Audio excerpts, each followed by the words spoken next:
or slippage. And you referred to that as crossroads and blur. There's been a lot of that the past, I don't know, 5, 7 days. Yeah, okay, I'll explain a little bit about that. Let's turn off the AC for a few minutes. I don't have to fight that. Yeah. Okay, so here's what happens. There's a lot of seepage between different parallel alternatives. Every crossroad, no matter how small, creates an alternate, or I shouldn't say creates an alternate dimension, alternate parallel world. It doesn't actually create it, it selects it. So the worlds are not actually created. It's like a misunderstanding of Darwin to say it creates another world. It doesn't actually create another world. It is natural selection. The same as Darwinian concept. It's natural selection. So what happens essentially is, before a number of events, there's a concatenation. Now, at this point, at a fairly large nexus, there are a lot of choice points at each nexus. A very strong nexus will have many, many points. I gave an example of Kennedy's assassination, where there's everything from he never was assassinated, the gunman missed, the gunman wasn't there, he had adequate protection, he for some reason decided to use the bubble on the limo, all the way to not only was he assassinated, but also Connolly was killed rather than just wounded, Johnson was shot, the Secretary of State, Secretary of Defense, they were shot also and killed, there was an attack on the houses of Congress, there was an attack on the congressional members, and so forth and so on. Basically, the government of the United States was wiped out in one single day by a group of assassins, very, very heavily armed and very, very well trained and well coordinated, which can happen. Yeah. So everything that can happen does happen, and where you ended up, you took a particular route, but that doesn't mean that everybody took that same route or took that same path. The path you happen to take leads here to where we are now.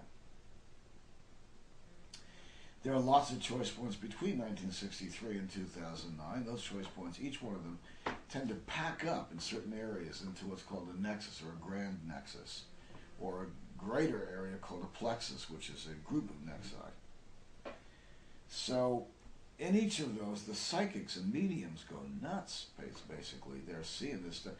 And what they're seeing is blur of the time track.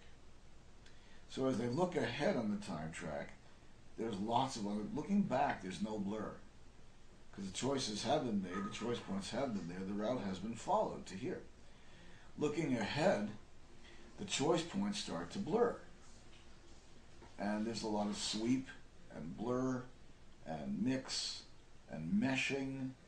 And at this point, if you look forward, it's like having 14 or 15 films jiggling, in the way that the old films used to. They jiggle like this and like this. So they're kind of blurring on top of each other like that. And you kind of see all of these pathways, but they're overlapping each other and they're jiggling a lot.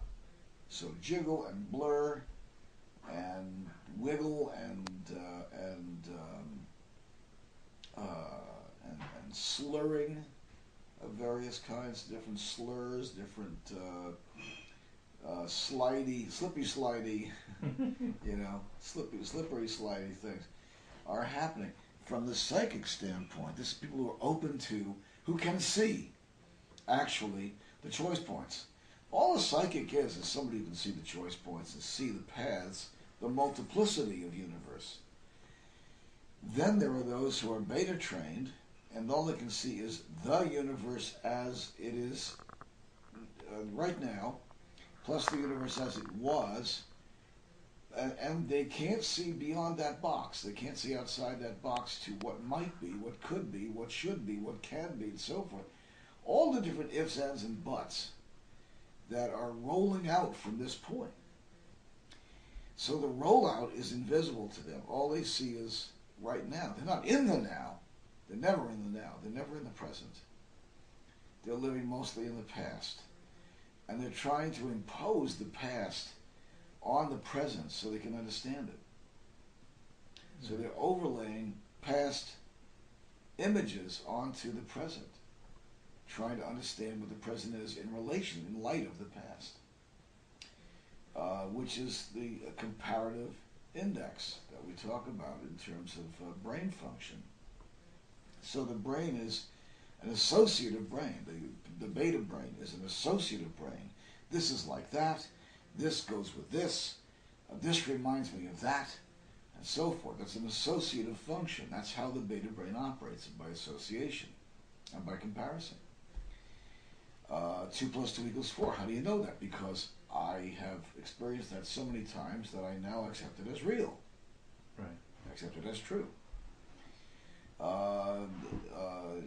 Schleswig-Holstein is a very small area, very, very tiny. And so is Liechtenstein, and so is Monte Carlo. I accept them because I've seen it on the map so many times, I accept that as true.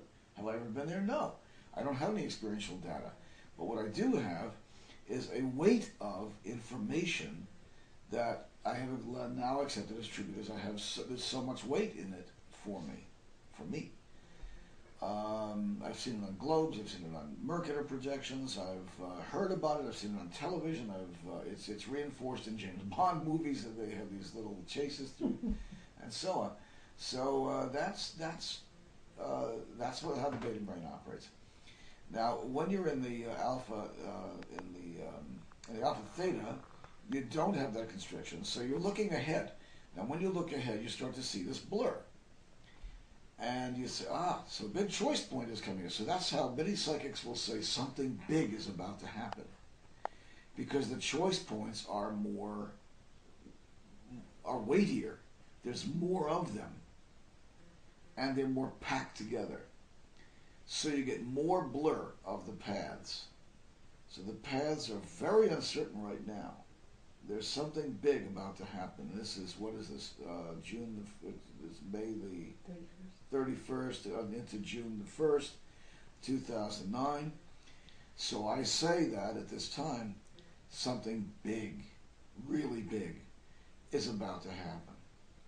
For about a week, there's been a lot of blur.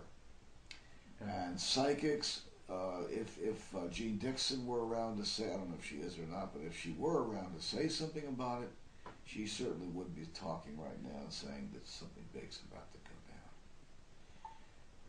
Okay, that's it. There's a... You have more? Yeah. Well, it's a response, I'm not saying it's a proper response, but a response that comes in when you start to see some of this blur. Why don't you pull that chair out? Is, and this certainly happens when one gets to a choice point that involves one's own timeline more than just the world timeline. It's like, well, there is no world timeline to begin with. That's something you need to understand. Is that actually